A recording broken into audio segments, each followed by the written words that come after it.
নমস্কার। আজকের আমি এই ভিডিওটা করছি মানে একটা গ্রুপ অফ পিপলকে মাথায় রেখে, আমাদের যারা কাকা পিসি বা যারা দাদা দিদি আছেন আমার থেকে যারা বড়, তাদের কাছে এই কন্টেন্টটা নতুন কিছু নয়, কারণ তারা ভাইয়াকে চেনেন, জানেন, কালাচাঁদ গাছ সম্বন্ধে সবটাই জানেন, নীতিকথা সবই জানেন। কিন্তু যারা পরবর্তী প্রজন্ম, আমাদের ছেলে মেয়েরা বা আমাদের পরবর্তী যারা আছেন, তারা এই কালাচাঁদের রহস্য জানে না। অনেকেই আমাকে জিজ্ঞেস করেছে বা অনেকে বলার পরেও মনে রাখতে পারে না বা ভুলে যায়। এদের কথা মাথায় রেখে এই ভিডিওটা আমি করছি। এটা একান্তই পারিবারিক একটা ভিডিও, এই পরিবারের জন্য একটা ভিডিও করছি। একটু ভাইয়ার কথা বলার চেষ্টা করছি আর কি। এই কবিতাটি ভাইয়া নাম দিয়েছিলেন শ্রী শ্রী কালাচাঁদ আবির্ভাব বিবরণ। তো আমি কবিতাটা পড়তে পড়তে একটু ফুটনোটের মতন একটু কিছু বলবো।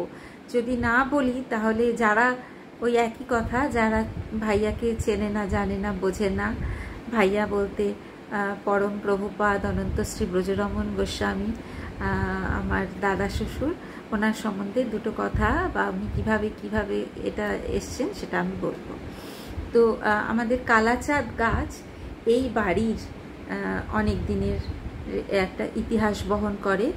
তো যেখানে মূলত কালাচাঁদ গাছ ছিল, আমি সেই পরিবারের নাম উল্লেখ করছি না, একটা গোসাই বাড়ি।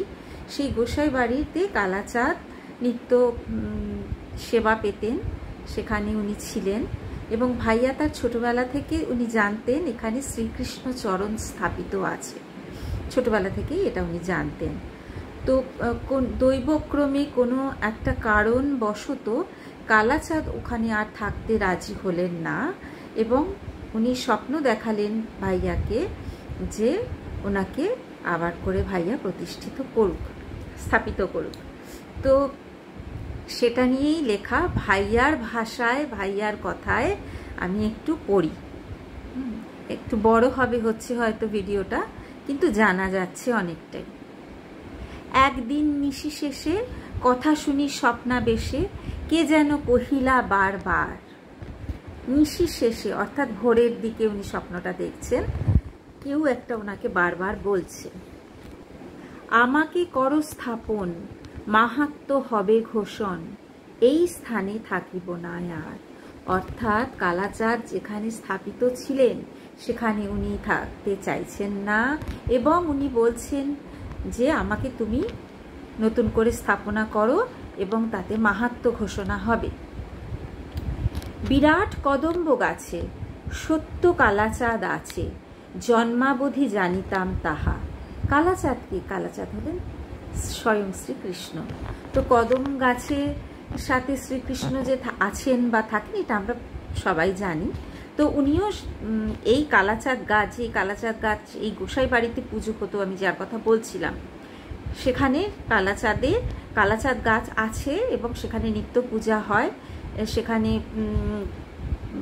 শ্রীকৃষ্ণ আছেন, উনি এটা জানতেন। আবার পড়ছি, বিরাট কদম্ব গাছে সত্য কালাচাঁদ আছে, জন্মাবধি জানিতাম তাহা। নিপ বৃক্ষ মৃত প্রায়, দেখি করি হায় হায়, শ্রীকৃষ্ণ চরণ স্থাপ্য যাহা। এই যে কদম গাছটি পুজো হতো, গোসাই বাড়ির কদম গাছটি, সেই বৃক্ষ কিন্তু মৃত প্রায়। সেটা দেখে সত্যি সবার কষ্ট হচ্ছে বা হবে। মৃত বৃক্ষের পশ্চাতে যুগল কদম্ব সাথে ক্ষুদ্র এক বিল্ল তরু আছে।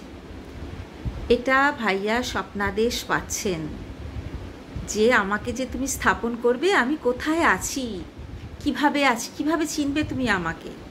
বলে দেয়া হচ্ছে যে মৃত যে বৃক্ষ, তার পিছন দিকটায় যাও, পিছন দিকে গেলে তুমি যুগল কদম্ব পাবে, আর তার সাথে ক্ষুদ্র বিল্ল তরু, বেলগাছ, ছোট বেলগাছও তুমি সেখানে পাবে।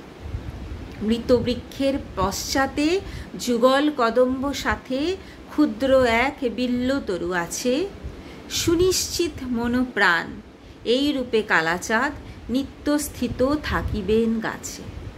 কালাচাঁদ স্বয়ং নিজে মুখে ভাইয়াকে বলে দিলেন যে এই গাছে আমি সবসময় থাকব।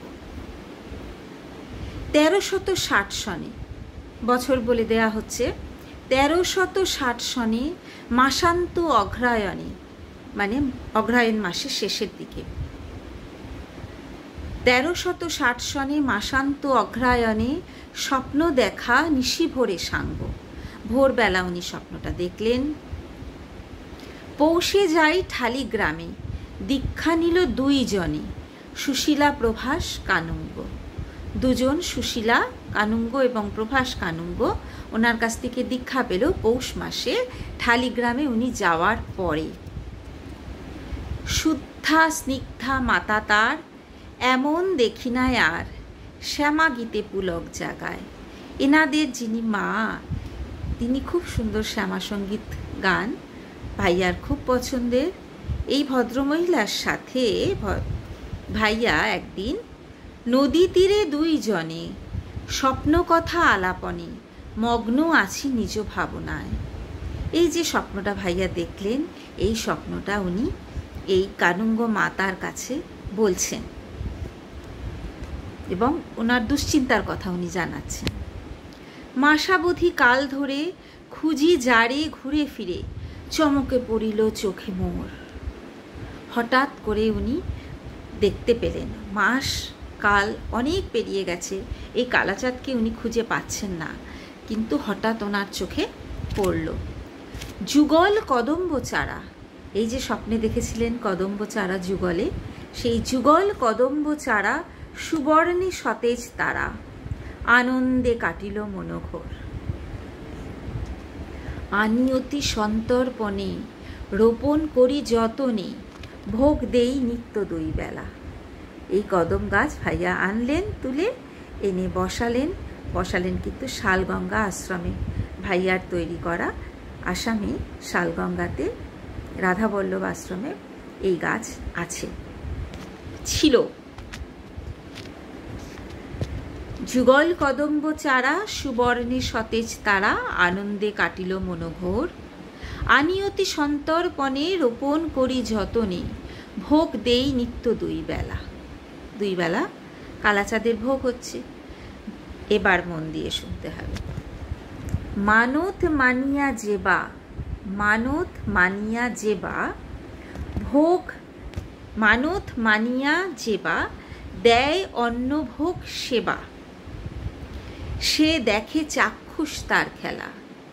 আমি অনেক ছোটবেলা থেকে শুনে আসছি যে এখানে অনেক অলৌকিক অনেক কিছু ঘটেছে, মানে কুপিয়ে কাটা মানুষও জোড়া লেগেছে এমনও শুনেছি।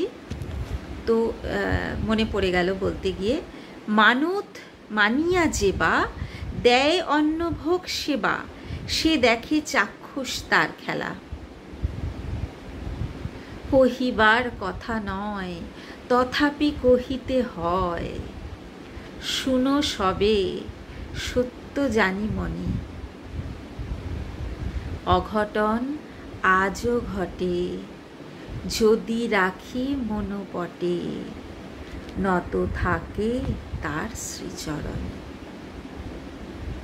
চেষ্টা করলাম বোঝাবার, জানি না কতটুকু পেরেছি। ভাইয়া কৃপা করলে বুঝতে পারবেন সবাই। নমস্কার।